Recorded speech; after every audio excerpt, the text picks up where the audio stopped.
ឃើញទេបងទើបមហាត់បានប្រហែលថ្ងៃសោះចេះប៉ុណ្្នឹងតាហើយចាំមើលតែបន្តិចទៀតបងនឹងបានរួមជាមួយកូនកំមុំតកែមហើយព្រោះកូនកំមុំគាត់ស្អាតណាស់អញមើលបងជ័យនឹងបែបស្រឡាញ់កូនកំមុំតកែមហើយហ្នឹងចាំមើលណែកុំនិយាយអញ្ចឹងសួរបងគ្រាន់តែថានាងស្អាតតាមិនថាស្រឡាញ់នាងពីកាលណាឯងកុំនិយាយឲ្យតកែមឮឲ្យសោះណាបើមិនអញ្ចឹងគាត់ខឹងឈប់ឲ្យបងទៅហាត់យីគេទៀតហើយណាហើយបងជ័យអើយដេកចាំតែពីព្រួយទៅឯងនិយាយថាម៉េចសួរឯងគិតទៅណាហ្នឹងទៅផ្ទះតកែមែនទេចុះខ្ញុំមានទៅណាខ្ញុំទៅរកកាប់កូនឈើធ្វើអន្ទាក់ធ្វើអង្គប់សម្រាប់ដាក់សัตว์ដែលចូលមកស៊ីទៅសក់យើងតាព្រោះអី3ថ្ងៃទៀតយើងដាំទៅសក់ទៀតហើយអូមែនហើយកាលណាគ្រាប់ទៅសក់ស្ងួតល្អយើងត្រូវដាំទៀតហើយតែខែនេះផុតរដូវភ្លៀងហើយតើបានទឹកអីស្រោចទៅណអូនសួរអត់ទឹកភ្លៀងរៃទឹកទៅពាំងក្បាលនោះស្រោចទៅហើយខែនេះរងាទឹកសន្សានធ្លាក់ច្រើនមិនប្របាក់ទេបងយេប្អូនប្រុសបងនេះចេះគិតគូរបានល្អណាស់មិនអីទេ 3-4 ថ្ងៃទៀតយើងបានដាំទៅសក់ទៀតហើយឥឡូវបងទៅរកហាត់យីគេសិនហើយណាបងទៅហើយ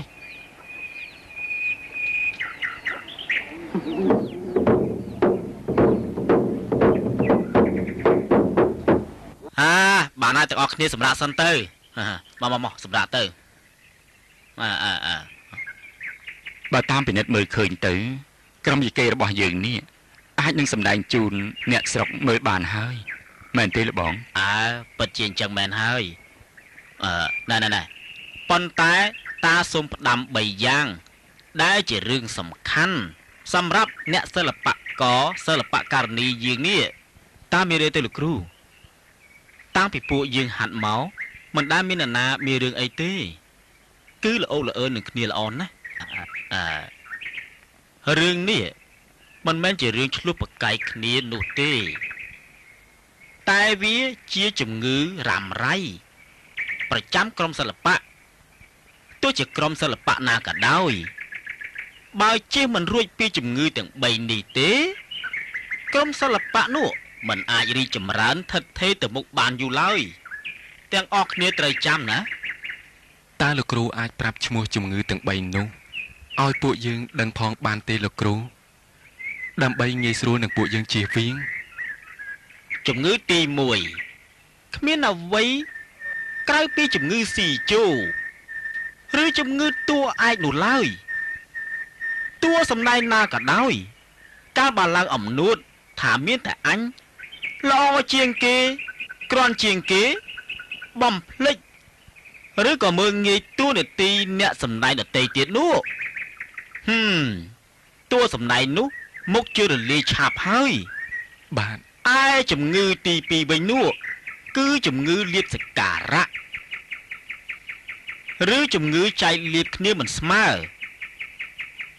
កាលណាបើនៅក្នុងរង្វង់យីគេឬសិល្បៈណាមួយមិនមានការស្មោះត្រង់ពីរឿងចែកផលប្រយោជន៍ក៏រលំរលាយឆាប់ដែរឯជំងឺទី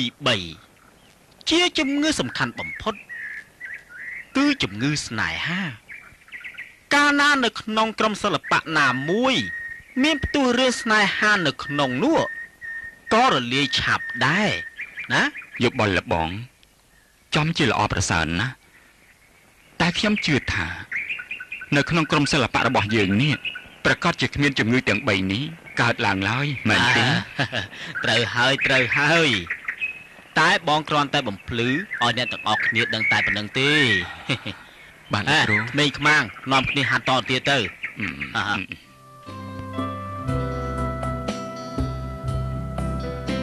ណែសួរ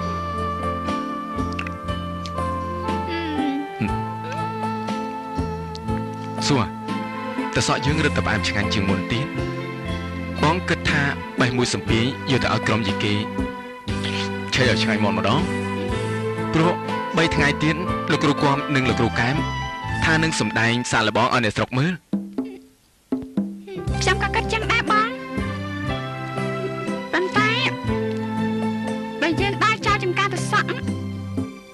លុយមានអាណាគេមកលួចបេះទៅ មិនអីទេអ្នកស្រុកភូមិយើងមិនមានអ្នកណាមានគំនិតលួចប្លន់កេងប្រវ័ញ្ចយករបស់អ្នកណាទេម្យ៉ាងយើងបែរអាធំអស់មួយសាទៅហើយ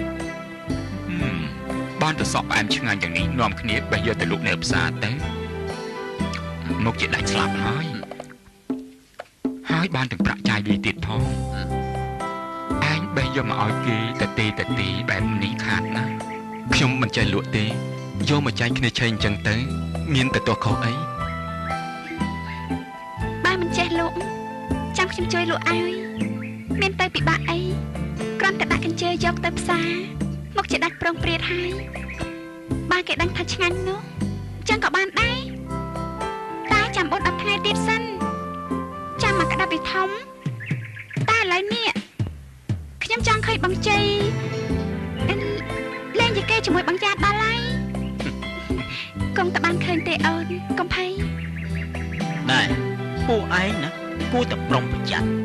តសក់ផ្អែមឆ្ងាញ់របៀបនេះមិនត្រូវឲ្យអ្នកណាលួចពូជយកទៅដាំឡើយបើកាលណាមានច្រើនគ្នាមកជាតសក់ឯងអត់តម្លៃហើយ តែខ្ញុំមិនគិតរបៀបនេះទេព្រោះខ្ញុំមិនសូវកំណាញ់ចង់ឆ្ងាញ់តែម្នាក់ឯងនោះឡើយខ្ញុំចង់ឲ្យគ្រប់គ្នាមានតសក់នេះដាំ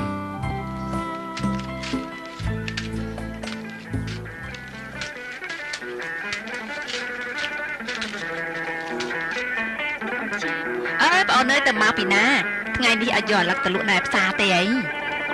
ចារវល់ណាស់អ្នកបងអើយថ្ងៃនេះខ្ញុំអត់បានទៅលក់ទេខ្ញុំជាប់រវល់ទៅមើលក្រុមយីគេតាកននិងតាកែមសម្ដែងសាក់លបងឯណោះល្អមែនណាស់បងមើលចាប់ខ្ញុំយំឡើងហាមភ្នែកអស់ហើយបងអើយខ្ញុំក៏យំដែរអាណិតនាងព្រាមកសោត្រូវពលិសិនវងធ្វើបាបមួយកំសត់ណាស់ហាធ្វើបាបអាម៉េចព្រោះតែប្រលិសិនវងនឹងត្រូវស្នេហ៍នាងយីសុនបានជាធ្វើបាបនាងព្រាមកសោនឹងណា ក្រុមនេះណាបងយ៉ាតនិងបងជីសម្ដែងបានល្អសមគ្នាណានេះមិនតាន់តែងគ្រឿងផងស្ដាយណាស់ចាំមើលពេលដែលគេសម្ដែងមែនទេខ្ញុំទៅមើលហើយមិនខានទេពួកខ្ញុំក៏ចាំដែរអញ្ចឹងខ្ញុំទៅហើយណាតែយើងតោះ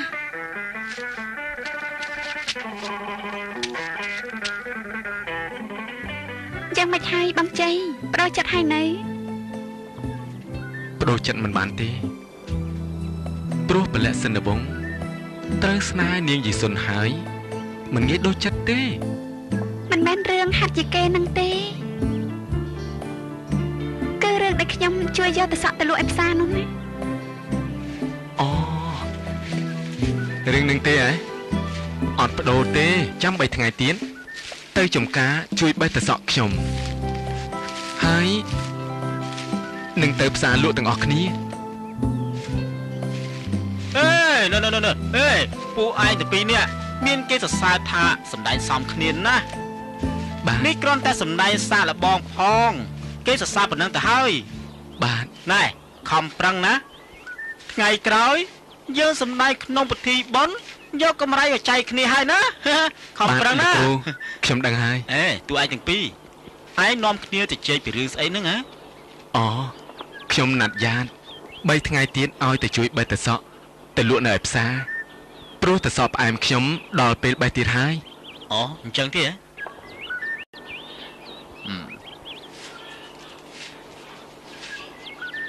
ណែយ៉ានឯងកុំភ្លេចទៅផ្សារជួយលោកជ័យទៅព្រោះសិតតែប្រុសប្រុងមិនសូវដឹងរឿងផ្សារផ្សោស្អីទេតោះក្មេងៗរៀបចំអីវ៉ាន់ទៅថ្ងៃនេះយើងឈប់ត្រឹមនេះហើយណាមកជួយរៀបចំគ្នាទៅ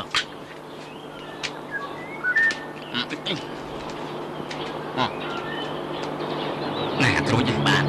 យើងគិតតែលួចបេះតសក់អាជ័យយកមកទុកធ្វើពូជបែរណែបងព្រោះតសក់វាផ្អែមឆ្ងាញ់ណាស់កាលវាយកមកស៊ីពីថ្ងៃមុនណាអញជាប់មាត់ជាប់ករហូតមកដល់ថ្ងៃនេះត្រូវឲ្យម៉ែខ្ញុំក៏គាត់ដឹងរឿងនេះក៏គិតចឹងដែរគឺលៃលោកយ៉ាងណាចាំមិនឲ្យខ្ញុំទៅលួចតសក់ផ្អែមទុំឲ្យបានមកធ្វើពូជព្រោះបើសុំវាច្បាស់ជាមិនបានងាយៗនោះទេព្រោះពូជវាមិនទាន់សម្បូរមិនអីទេ